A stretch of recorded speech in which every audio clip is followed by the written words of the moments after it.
80 años. Profe en tu casa, Eje Cafetero. Un espacio para reforzar, pensar y crear junto a nuestras familias. Radio Nacional de Colombia. 80 años.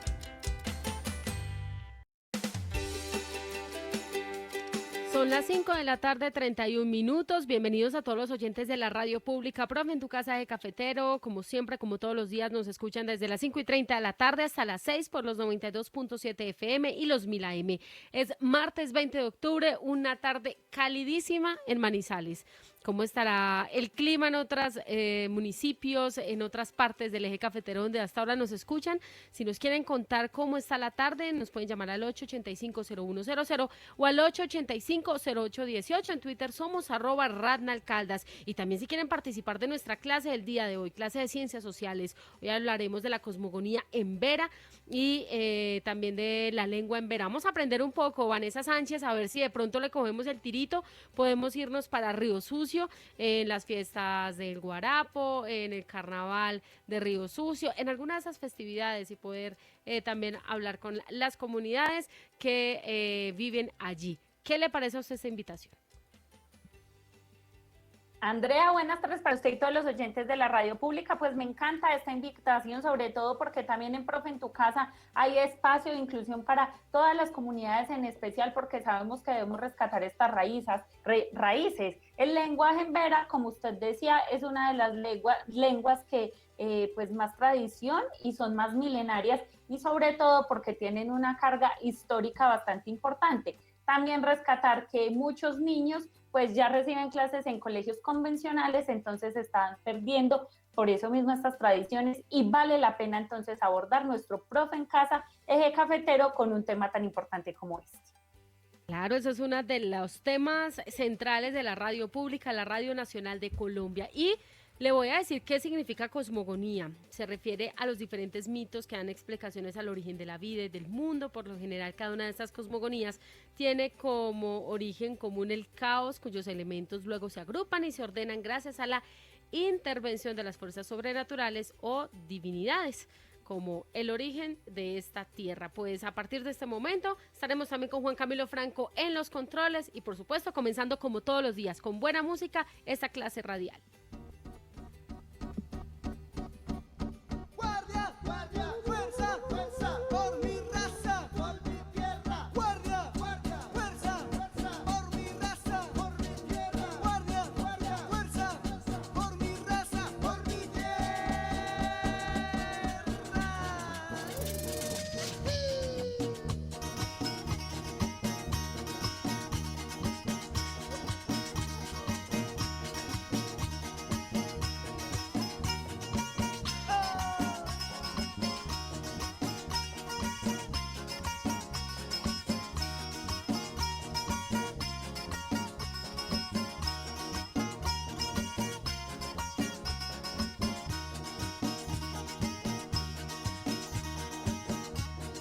Que con valentía y fuerza en sus corazones, indios que con valentía y fuerza en sus corazones, por justicia y pervivencia, hoy empuñan los bastones, por justicia y pervivencia, hoy empuñan los bastones.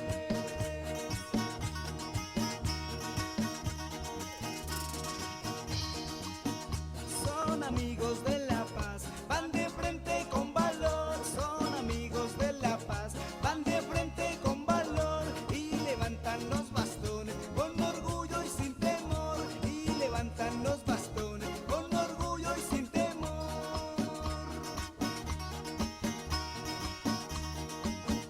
Pa' adelante compañeros dispuestos a resistir, pa' adelante compañeros dispuestos a resistir, defender nuestros derechos, así nos toque morir, defender nuestros derechos, así nos toque morir. Guardia, guardia, fuerza, fuerza.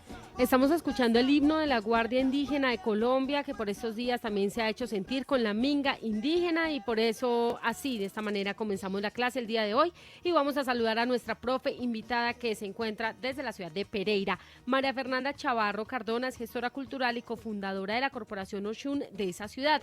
Es un proyecto donde están creando una serie de podcasts sobre la cosmogonía embera, infografías, animación bilingüe en embera y en español.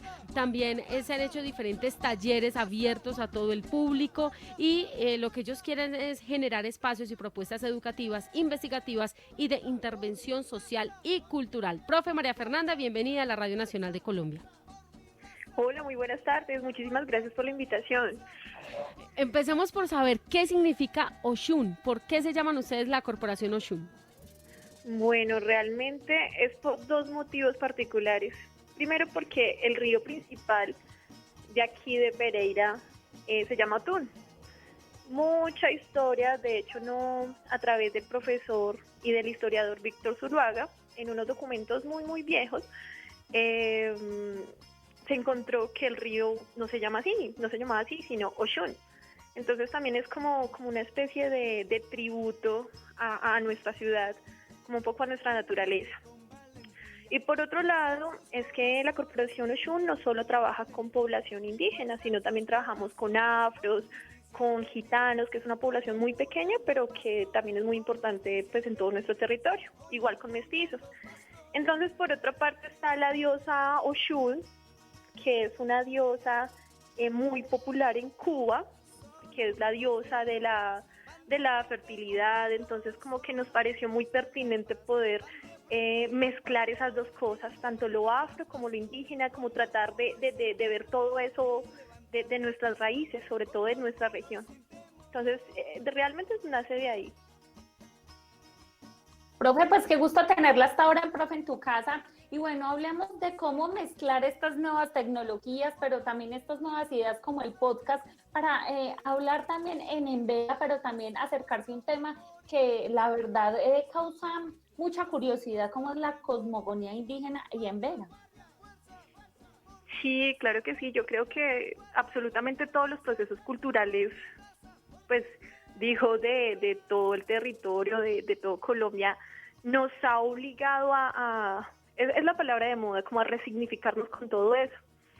De hecho, pues ahorita estamos trabajando en un proyecto que se llama Dachidrúa, que significa nuestra tierra.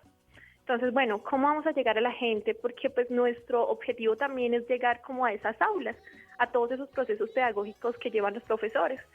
Entonces vimos que una de las formas que podríamos llegar, primero está el Internet, y una de nuestras metas es hacer conversatorios. De hecho, están cordialmente invitados todas las personas que nos están escuchando a seguirnos en redes sociales como Corporación Oshun. Cada semana tenemos conversatorios diferentes con diferentes personas. Bueno, entonces en esto pensando, bueno, tenemos en una parte el Internet, pero entonces ¿cómo hacemos para llegar a las personas que no lo tienen? Entonces empezamos a ver que por medio de la radio y por medio del WhatsApp también había otra forma de llegar a las personas. Entonces de ahí también surge la idea de hacer los podcasts. Hasta el momento llevamos 7 podcasts. Entonces la idea es poder transmitir toda esa información. De hecho, uno de los podcasts habla sobre esa otra historia que no nos han contado, ¿sí? Porque siempre vemos como, bueno, ahorita que estamos hablando un poco sobre la Guardia Indígena y lo del 12 de octubre, se celebra el Día de las Razas, pero realmente es el Día de la Resistencia. Entonces, uno de los podcasts habla precisamente de eso. Bueno, hablemos y escuchemos esa otra historia. Escuchemos esa historia de los embera, que es particularmente de lo que se trata de Dachidrúa, de trabajar con la cosmogonía embera. Entonces, la idea con esos podcasts es empezar a rotarle a todas las personas y que los profesores también lo puedan utilizar en sus aulas. También hablamos sobre mitología, también hablamos sobre el rito de la paruca, que es la transición de niña a mujer de todas las mujeres embera. Y también hablamos un poco de que han existido ciertas transformaciones que el mismo ámbito económico, político ha influido en estas comunidades, ¿cierto? Porque pues, de todas maneras una comunidad no se va a quedar estática, sino que también se va a estar moviendo de acuerdo como a los diferentes factores que hayan a su alrededor, ¿no? Entonces, sí, la idea con los podcasts es poder llegar a otras personas, igual con las infografías. Nosotros tenemos el único semillero de lengua embera de aquí, pues de la región, de Risaralda. Lo que hacemos nosotros es trabajar precisamente con esos profesionales que trabajan en comunidades indígenas que les ha costado muchísimo poderse acoplar debido a la falta de la lengua. Entonces trabajamos con esos profesionales, pero no solo de la educación, sino también profesionales en salud, profesionales en trabajo comunitario, trabajadores sociales. Entonces eso es lo que estamos haciendo. En este semillero tenemos la fortuna de contar con un profesor propiamente de comunidad. De hecho, esa es su primer lengua, el embera. Ahorita está como aprendiendo un poco con el español, aunque es muy juicioso, pero pues ahí estamos trabajando. Entonces estamos tratando como de abrirnos estos espacios, de que todo esto sea muy democrático.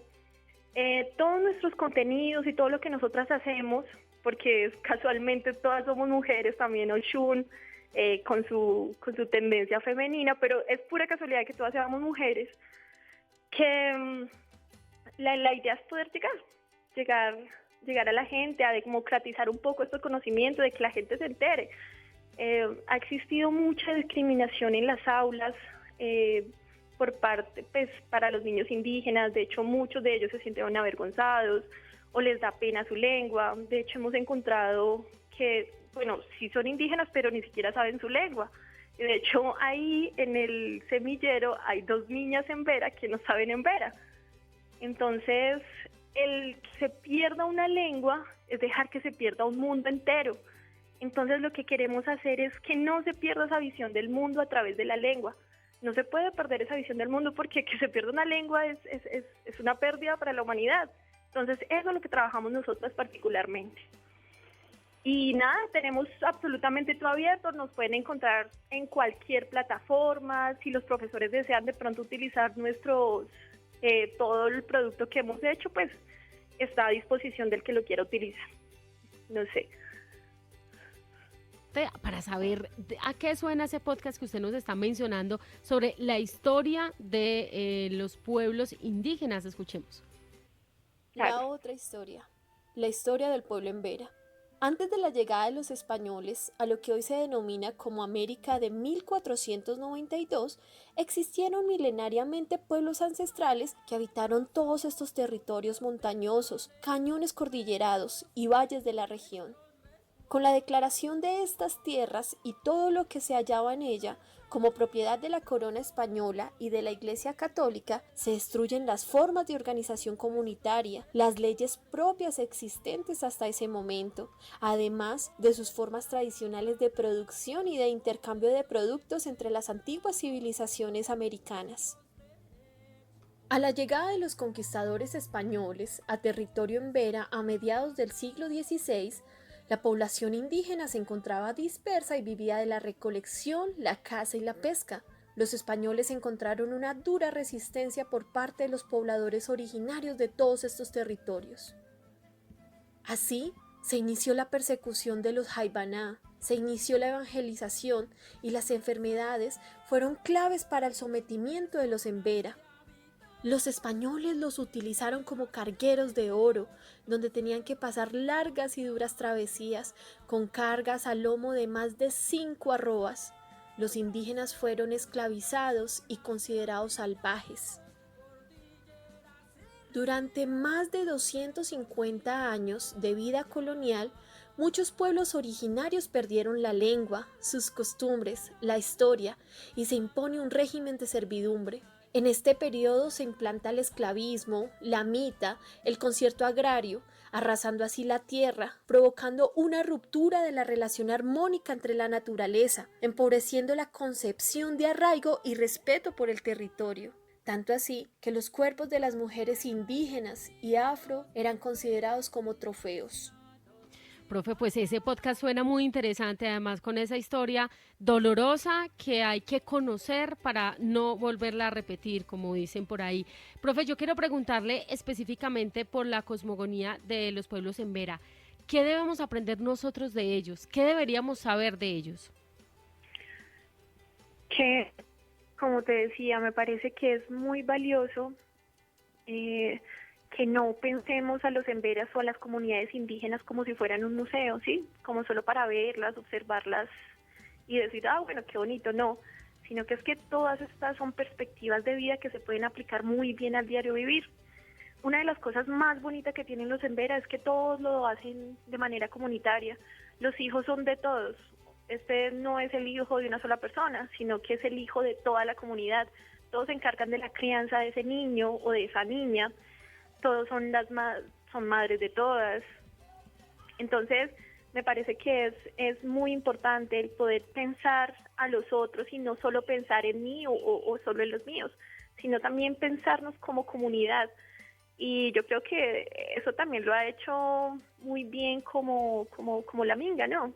Que es como pensarnos, pensar el bienestar de todos con todos. Entonces me parece que es una de las cosas más valiosas con las que trabajan lo que tienen en esencia los indígenas, sobre todo los indígenas Embera. Entonces, en todo nuestro trabajo es como de las cosas más hermosas que hemos visto. También se tiene como la idea de que las comunidades indígenas, sobre todo la Embera, es machista. Pues puede haber momentos que sí, pero casi todo, bueno, desde nuestra experiencia hemos visto que hay mujeres que son tremendamente líderes. Yo sé que ellos cuentan deben contar con la autorización pues de las autoridades, valga la redundancia, pero también hay mujeres que son realmente aguerridas, son mujeres que empiezan a movilizarse, son mujeres que mueven dinámicas sociales y culturales dentro de su comunidad. De hecho, casi todas las personas con las que trabajamos en Vera son mujeres, pero es precisamente por eso, porque empiezan a movilizar dinámicas fuertísimas.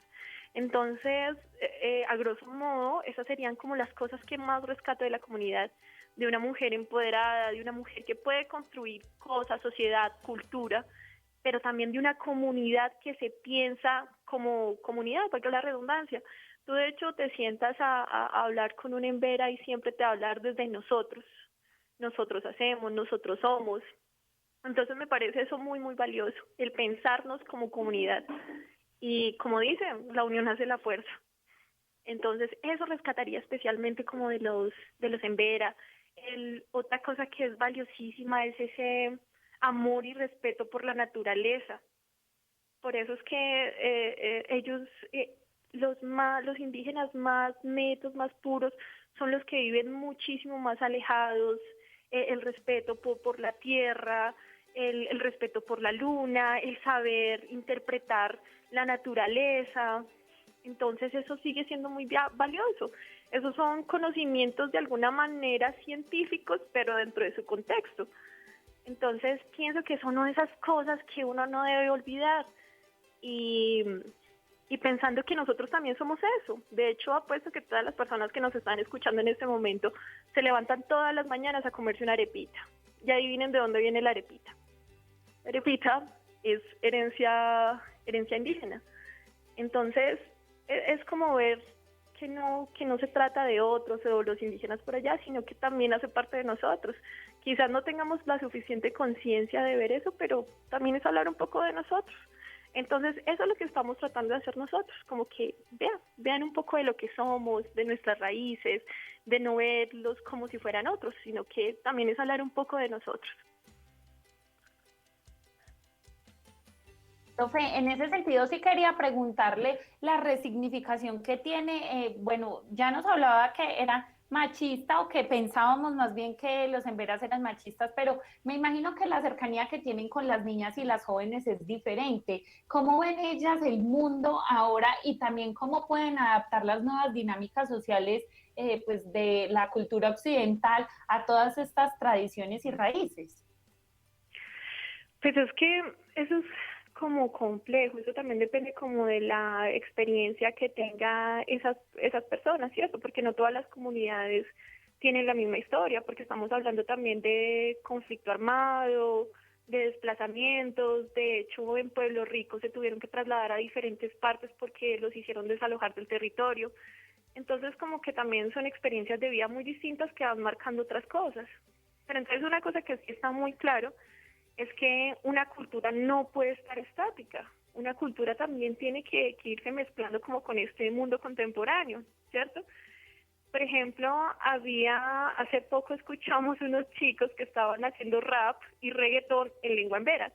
Entonces, como que de alguna manera hicieron esa mezcla, eso sería interculturalidad, ¿sí me entiendes? Como salvaguardar lo que somos, pero pues también vamos a abrirnos un poco a esto, porque si una cultura o una sociedad o una comunidad se cierra, siempre va a tender a morirse. Entonces, lo que tiene que hacer, bueno, ¿qué cosas me sirven de ustedes? ¿Qué cosas me sirven a mí? El problema es que cuando esas cosas se terminan imponiendo, ese es el problema que está pasando ahorita con la globalización. Llegan y la imponen, no existe una interculturalidad donde yo te doy y tú me das. Entonces, si hay una imposición, ahí es donde está el problema. Entonces, hemos visto que hay como diferentes formas en que las comunidades han empezado a presentar lo que te digo. Primero, pues está el reggaetón y el rap en inglés, que me pareció como muy curioso. La utilización de las nuevas tecnologías. De hecho, nuestro profesor pues está ahorita dando sus clases virtuales, que también es una experiencia pues significativa para él. Entonces, no, se va como a la vanguardia y dependiendo como la historia también de esa comunidad. Eso sería mi respuesta con lo que me acabas de preguntar. Bueno, profe, ¿qué le parece entonces si le preguntamos también qué tan difícil es aprender en Vera? Pero ahorita nos da esa respuesta porque José Miguel es educador de Mistrato en Risaralda y él acompaña los procesos, como usted ya lo mencionaba, profe, de aprendizaje de la lengua en Vera y quiso compartir unas palabras con nosotros aquí en la Radio Nacional de Colombia. Primero en Vera, Vanessa, para que le ponga cuidado y después en español. Kinahatua saluamuma homarauma, mutru José Miguel Watiki Kaisalebu, mu profesor. Haradera gabarima waranama kawabiai baita liadai baita budai baita. Maunde mu pertenece buma resguardo unificado mistratoda. Nau departamento de Risaralda de e ome existe funuma em bena chami maunde em bena katio. Em bena chami Pereira de Duanabari Marsellade, Quinchiade, e Belém de Misratode, Pueblo Rico de Maude em Benacatio, Pueblo Rico de Duanabarima. Un cordial saludo para todos. Mi nombre es José Miguel Watiki Caizales Embera Chamí. Soy etnoeducador acompañando en el proceso de enseñanza y aprendizaje en los niños y niñas. Pertenezco al resguardo unificado Mistrato. En el departamento de Risaralda existen 2 etnias en Vera. En Vera Chamí están ubicados en los siguientes municipios del departamento: Pereira, Marsella, Quinchía, Pueblo Rico, Mistrato y Belém de Umbría. En Vera Catío están ubicados en el municipio de Pueblo Rico. Pues muchísimas gracias al profe José Miguel por darnos esta explicación, pero también Andrea por acercarnos más a la lengua en Vera, porque pues si bien yo creo también a nuestra profe invitada le iba a preguntar, es difícil aprender la lengua en Vera, sobre todo para las personas que no son nativas y que además sí quieren interesarse por ampliar su lenguaje, pero también por comunicarse fluidamente. Pues justamente estamos en ese proceso en el semillero. Estamos de hecho evaluando qué tan difícil es. Pero como toda lengua, el embera particularmente es muy nasal, tiene varias vocales, tiene vocales alargadas. Entonces, como todo idioma, es más bien como de práctica y disciplina. Pero pues sí es como saberle coger como ese ritmo, esa nasalidad, qué tan largo es esta vocal. Existe una gramática particular, las negaciones son muy particulares. Entonces, en eso estamos, de hecho, en nuestro semillero, estamos trabajando mucho esa parte gramática. De hecho, como nuestra intención es de aquí a los primeros días de diciembre, poder publicar una cartilla de nivel en Vera básico. Entonces, esa la necesitamos acá en Profe en tu Casa. Claro que sí, claro que sí. Sí. Claro que sí, pues la idea es que hay muy poquitos proyectos así en todo el país, entonces en Risaralda va a ser uno de los primeros. Entonces, como decías en la presentación, hay colegios oficiales donde se está trabajando el Embera. Por ejemplo, el colegio del profesor Miguel es un colegio donde se está trabajando particularmente el Embera. Entonces él nos decía, bueno, yo necesito, el gobierno, el Estado no tiene ese tipo de material para poder trabajar. De hecho, aquí también en Pereira hay colegios donde la parte artística es eso, aprender la lengua, aprender sobre la cosmogonía embera. Entonces, lo importante, la idea profe, es pensar en eso. lo importante es que la tarea se está haciendo y que ustedes como corporación se dieron cuenta de eso, de rescatar esa lengua. María Fernanda, muchísimas gracias por habernos acompañado en Profe en tu Casa, Eje Cafetero. Una feliz tarde para usted y felicitaciones para esta corporación. Muchísimas gracias por la invitación y muchísimas gracias a todas las personas que nos estuvieron escuchando. Maravilloso este tema, muy interesante, Vanessa, y se nos acaba el tiempo, pero recuerde, siempre hay que rescatar esas raíces y volver a los orígenes. Quedamos con la tarea, Andrea, entonces de aprender embera y vamos a esperar también esta cartilla. Será una cartilla para dummies para aprender embera, los primeros pasos. Feliz tarde para todos. Juan Camilo Franco nos acompañó en los controles y mañana una nueva cita en Profe en tu Casa, Eje Cafetero, 5:30 de la tarde.